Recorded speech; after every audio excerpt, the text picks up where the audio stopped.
the trade union now one.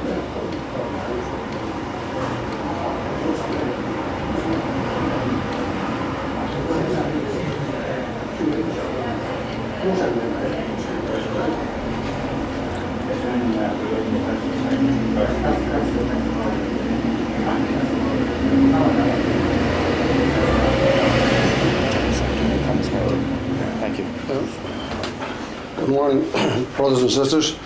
The Communist Party has called this conference because we felt that the central questions facing the Irish people contained within these treaties have become somewhat obscured, bogged down in the mire and swamp of the establishment politics.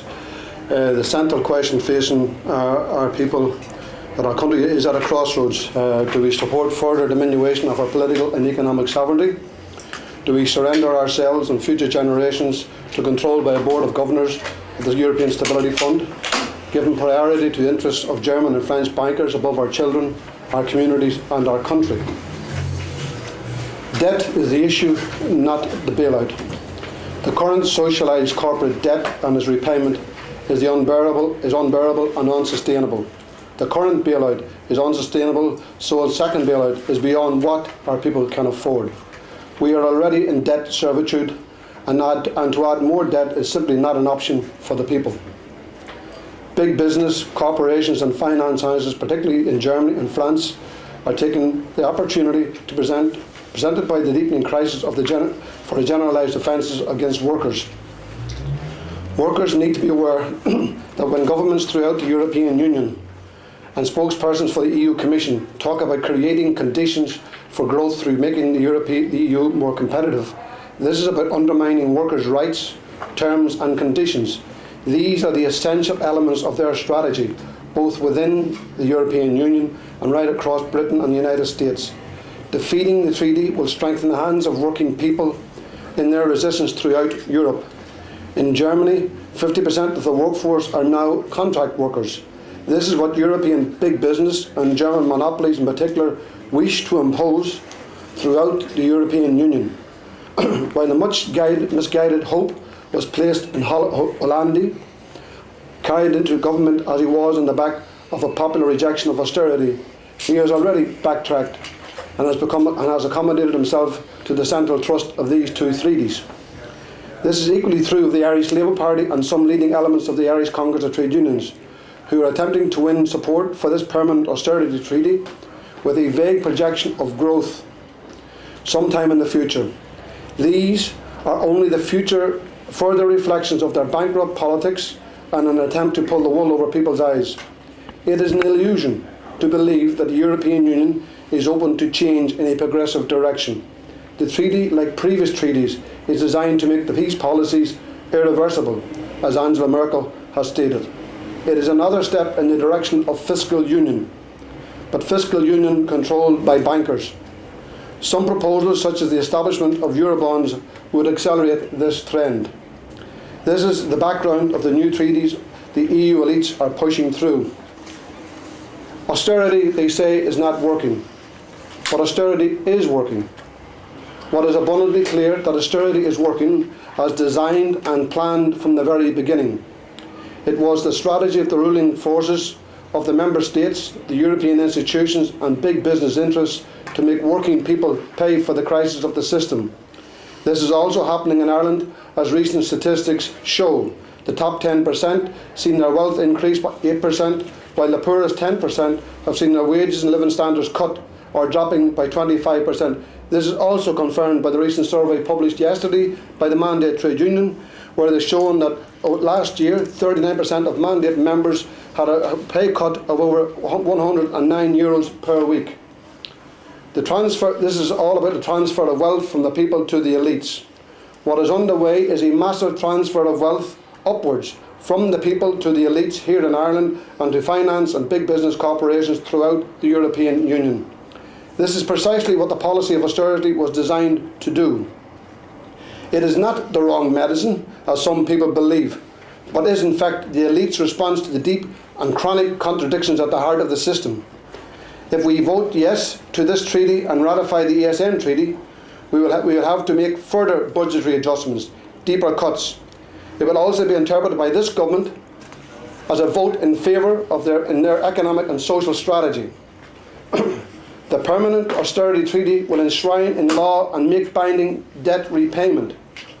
The essence of this treaty is making the repayment of debt and the servicing of debt the main priority of government policy, not alone in Ireland but throughout the European Union, and particularly in the heavily indebted peripheral countries locked into a debt trap with no way out. Every year this state will spend 14 billion just to service the socialised corporate debt. This debt and its servicing are the primary objectives that Merkel and Sarkozy wished to embody in these two treaties. Servicing this corporate debt becomes the primary function for government. They must give priority to debt repayment above all other economic and social priorities by making it a constitutional or legal imperative.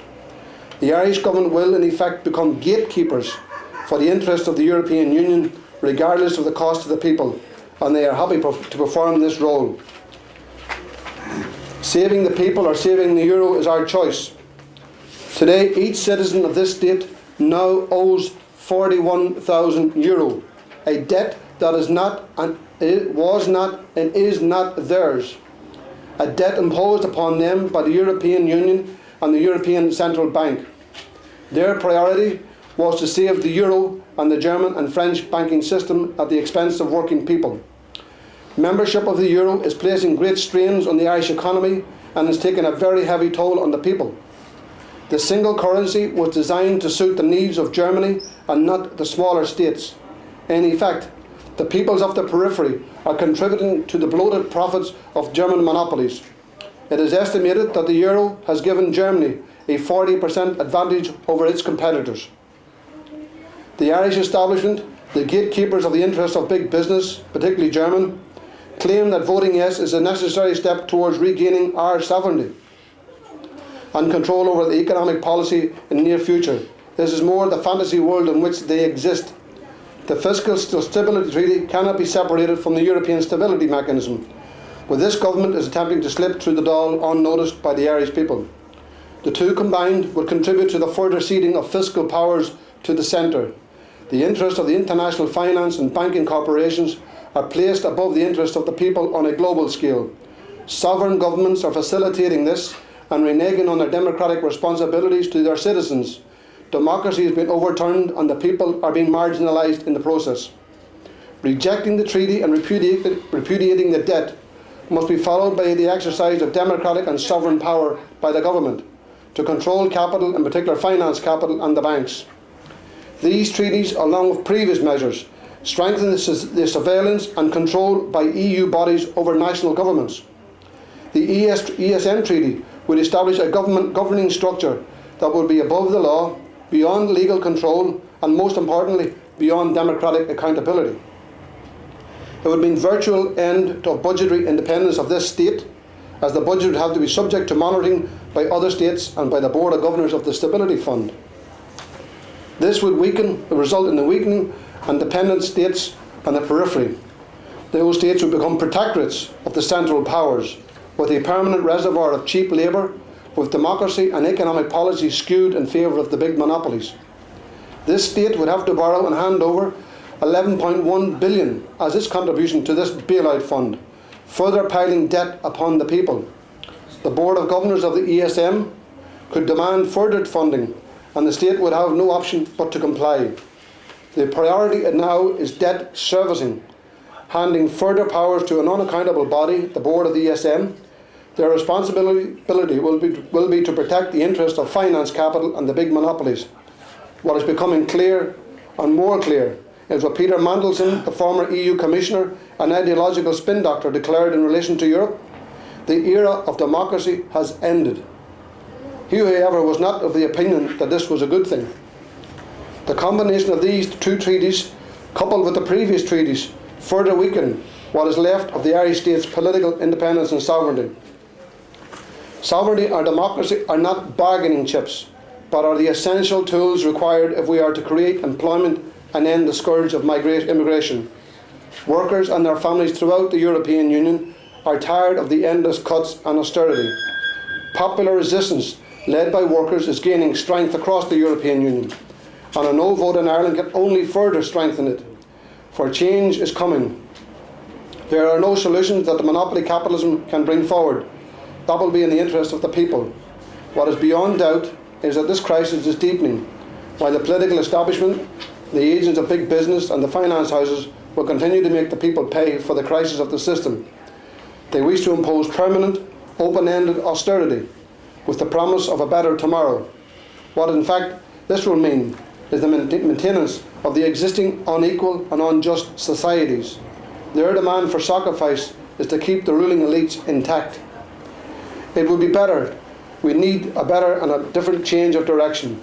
And whatever difficulties our people may face, we can face in a united, organised way, the outcome of which will be a just, economically and environmentally sustainable society, an Ireland based on equality, active participation and controlled by working people over all political, economic and cultural areas of our lives. Thank you. Thanks.